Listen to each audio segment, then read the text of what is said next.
तो हमने देखा है कि किस तरह से आपका स्टार्ट होता है Haryanka dynasty, then Nanda dynasty and then Shishunaga dynasty. तो अगर हम देखें तो जिस तरह से जिस तरह से हमारा एक मिनट दोस्तों, जिस तरह से हमारा जो मगध एम्पायर जो रहता है वो इतना ज़्यादा स्ट्रांग रहता है, उसके बारे में वो इतना बहुत ज़्यादा बहुचर्चित होता है कि अलेक्जेंडर भी कहीं न कहीं मगध डायनेस्टी में आता है। कौन आता है दोस्तों? Alexander. But then Magadha dynasty में वो आकर अटैक करने का सोचने से पहले ही जब उसको पता चलता है कि इस एम्पायर का इतना बड़ा राज्य है, इस एम्पायर का इतना सारा कैवेलरी है, इतना आर्मी है, इतना उसका इतना उसका सेना है, तो क्या होता है अलेक्जेंडर को खुद भी कहीं डर लगता है और वो रिटर्न चले जाता है। तो अलेक्जेंडर जो रहता है उस तरह का फॉरेन इन्वेजन, क्या अलेक्जेंडर ही पहला इन्वेजन करता है?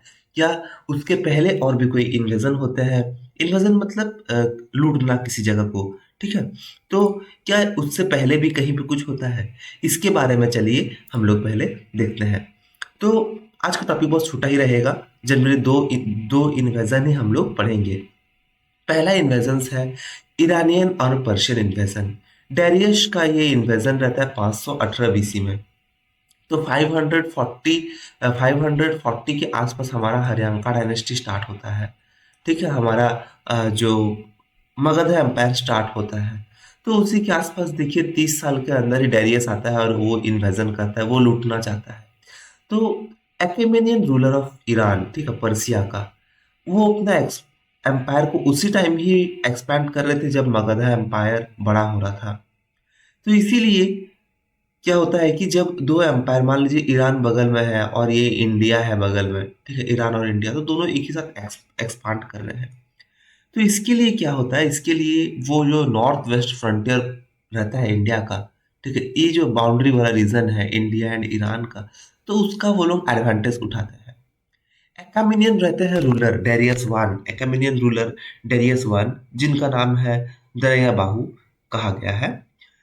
वो पेनिट्रेट करते हैं नॉर्थ वेस्ट इंडिया 518 बीसी में और पंजाब को एलेक्स करते हैं। तो पंजाब आज का टाइम का पंजाब नहीं है दोस्तों, ये अगर आपका सिंधु घाटी सभ्यता है, सॉरी सिंधु घाटी का नदी है, देन ये आपका हो गया, इस तरह से आपका गुजरात है, गुजरात और इस तरह।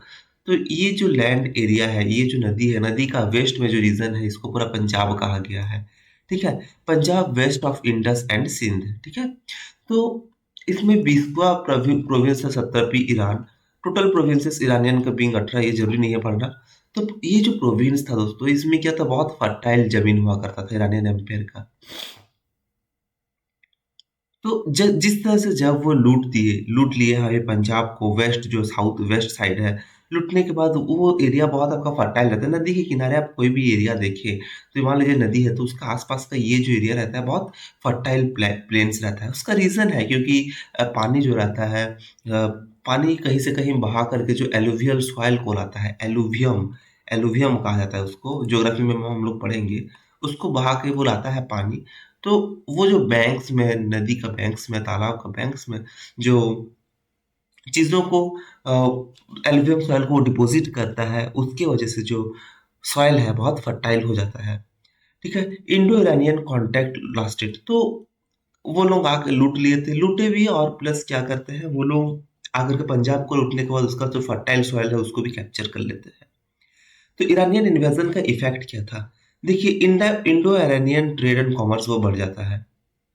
तो उसके बाद क्या होता है, इंडिया का जो वेल्थ है उसके बारे में अलेक्जेंडर को ही मालूम पड़ जाता है। ठीक है, Iranian scripts brought about in India a form of writing which came to be known as Kharosthi script. तो ये अटैक होने के बाद, इन्वेजन होने के बाद, ईरानियन का जो स्क्राइब्स है, जो ईरानियन का भाषा लिखते हैं, वो लोगों का स्क्रिप्ट भी इंडिया में चलता है, खरोस्ती स्क्रिप्ट, जो कि राइट से लेफ्ट तक लिखा जाता है।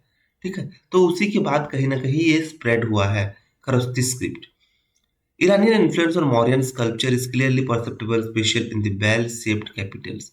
ईरानियन, उनका जो स्कल्पचर था, उनका स्कल्पचर कहीं कहीं प्रभाव हुआ किया है। तो बेल शेप जो स्ट्रक्चर है, इस तरह का जो स्ट्रक्चर है, इस तरह का घर के ऊपर या फिर छत के ऊपर, मंदिर के ऊपर, इस तरह का जो स्ट्रक्चर्स है, कब का टाइम में, मौर्यन टाइम में। तो ये भी कहीं ना कहीं इसका भी इफेक्ट, प्रभाव हमको दिखता है।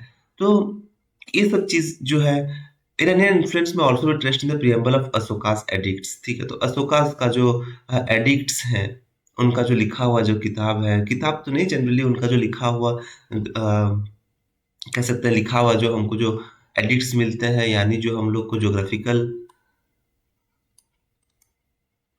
जो आर्कियोलॉजिकल कोई एविडेंस अगर मिलता है एडिक्ट्स, तो उनमें उनमें कहीं न कहीं हम लोग को ईरान भाषा या फिर उनका कुछ-कुछ टर्म्स और उनके बारे में कहीं न कहीं थोड़ा-थोड़ा सा पता चलता है। तो ये सब जो है उन उसका थोड़ा-सा इफ़ेक्ट्स है। उतना ख़ास उसका इफ़ेक्ट नहीं है, तो एक आपका इफ़ेक्ट है कि खारोस्ती स्क्रिप्ट जो है ये आप थोड़ा-सा समझ सकते हैं कि ये स्क्रिप्ट तब से स्टार्ट हुआ था जो कि राइट से लेफ्ट तक लिखा जाता है। देन मैसेडोनियन इन्वेजन, अलेक्जेंडर का इन्वेजन रहता है 326 बीसी में, ये इंपॉर्टेंट रहता है। इसके बारे में हम लोग कल भी पढ़े थे थोड़ा-मोड़ा। तो 4th सेंचुरी बीसी में अगर देखें तो ग्रीक्स एंड इरानियन क्या करते हैं, वो लोग लड़ाई लगता है अपने अंदर कि कौन ज़्यादा सुप्रीम है। बट अलेक्जेंडर का लीडरशिप के साथ क्या होता है कि लास्ट में फाइनली ग्रीक जीत जाता है और ईरानियन एम्पायर को वो कब्जा कर लेते हैं। अलेक्जेंडर अपने पिताजी फिलिप जो थे मैसेडोनिया के, उनको वो उनका सीट को वो ग्रहण करते हैं, 20 साल की उम्र में वो राजा हो जाते हैं, ठीक है? उनका अर्ली चाइल्डहुड में उनका सपना रहता है कि मैं पूरी दुनिया को पूरा जीत जाऊँ। और तो अगर वो कैप्चर भी करना चाहते थे इंडिया को, उसका वेल्थ को देख कर के, उसकी सुख संपदा को देख कर के वो इंडिया को कैप्चर करना चाहते थे। बट काबुल वैली और नॉर्थ वेस्टर्न फ्रंटियर वो कैप्चर कर लिए, वो ओहिंद एटॉक को पहुँचे थे। तो तक्षशिला, अभिसारा ये लोग तो उनको दे दिए थे कि तुम ठीक है अपना राज्य सँभाल लो। बट पुरु जो थे, पुरु पोरुस राज्य जो था, वो देने के लिए मना किया था। बट अलेक्जेंडर क्या करते हैं, झेलम नदी को क्रॉस करते हैं, ट्रिक करके कोई ठीक है? देन वो पोरुस को वहाँ पे हराते हैं एंड देन बहुत जेनरसली उसके ब्रेवरी के साथ उसको सम्मान भी देते हैं, ठीक है? बैटल ऑफ वितास्ता है ये वाला। ये जानना ज़रूरी है, जो कि झेलम को क्या कहा गया है? वितास्ता कहा गया है, ठीक है? लेटर वैदिक पीरियड में हम लोग देखे हैं। देन ये जो बैटल है, ये बैटल में क्या होता है? अलेक्जेंडर अलेक्जेंडर अलेक्जेंडर वर्सेस पुरु और पोरूस, ठीक है? कोई भी कुछ भी आप लिख सकते हैं, अलेक्जेंडर वर्सेस पुरु। तो इसको बैटल ऑफ वितास्ता कहा गया है। उसके बाद इंडियंस बहुत सारे डिसयूनिटी के कारण हराए जाते हैं, बहुत सारे महाजनपद खुल जाते हैं, बट सब कोई का राजा जो है, वो लोग एकत्र नहीं रहता है, अपने मन मर्जी चलते रहता है।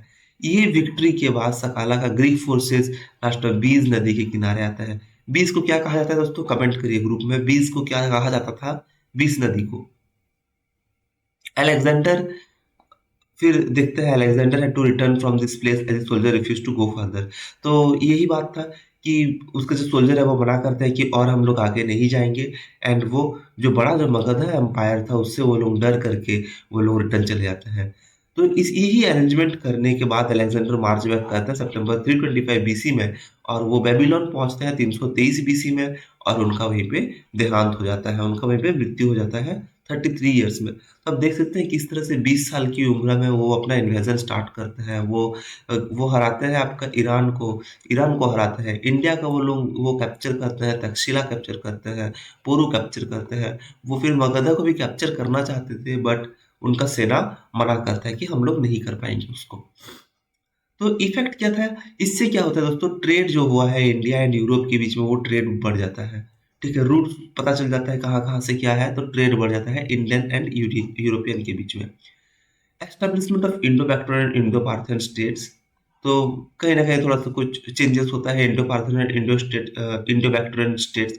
ये बैक्टीरिया अलग है दोस्तों, ठीक है? ये बैक्टीरिया वो वायरस बैक्टीरिया नहीं है, ये इंडो-बैक्ट्रियन स्टेट्स है। तो एस्ट्रोनॉमी, कॉइनेज, आर्किटेक्चर ये सब में इन्फ्लुएंस होता है। इसमें से क्या होता है कि इंडियन पॉलिटिशियंस को थोड़ा-सा ज्ञान आता है कि अगर यूनिटी रहेगा, तो हम लोग को कोई हरा नहीं पाएगा। बट क्योंकि इंडियंस यूनाइटेड नहीं रहते हैं, तो इसीलिए सब अटैक होते हैं। और ये जो डेट ऑफ इन्वेजन है अलेक्जेंडर का, first reliable date in early Indian history, ठीक है? तो इसके बारे में, ये डेट के बारे में हम लोग को पता है, इसके बारे में जो अशोकन का एडिक्ट्स है और इसके बारे में जो हमको सबूत मिल गया है, इससे हम लोग को काफ़ी ज़्यादा पता चल जाता है कि अलेक्जेंडर जो है, अलेक्जेंडर का जो डेट है, ये हम लोग को पता चल जाता है कि वो कहाँ से कब कब का वो हिस्ट्री के बारे में पता चलता है। तो कहाँ-कहाँ से दोस्तों सोर्स हम लोग को पता चलता है, एक है एडिक्ट्स। किसका एडिक्ट्स हम लोग को मिलता है दोस्तों? एडिक्ट्स देखिए इसमें कहा था, अशोका का एडिक्ट्स। तो एडिक्ट्स क्या था, कुछ ऑर्डर्स ऑर्डर्स जो रहते हैं, ठीक है, लिखा हुआ, ज्योग्राफिकल एविडेंसेस, सॉरी ज्योग्राफिकल नहीं, एडिक्ट्स लिटरेरी सोर्सेस में हम लोग पढ़ सकते हैं। हिस्ट्री का जो लिटरेरी सोर्सेस है उसके बारे में हम लोग जान सकते हैं। एडिक्ट्स, हमने थोड़ा उसमें गलत बोला था। एडिक्ट्स एडिक्ट्स का मतलब है दोस्तों कोई इंफॉर्मेशन या फिर कोई ऑफिशियल ऑर्डर। तो ऑफिशियल ऑर्डर रहता है एडिक्ट्स। तो इसमें से हम लोग को ऑफिशियल ऑर्डर्स को एडिक्ट्स कहा गया है। तो इसमें से हम लोग को पता चल जाता है कि मगधा, सॉरी जो अशोका का जो अशोकन जो एम्पायर है उसमें उसी का एडिक्ट से हम लोग को अलेक्जेंडर का इन्वेजन के बारे में पता चल जाता है। कहाँ पे था वो दोस्तों?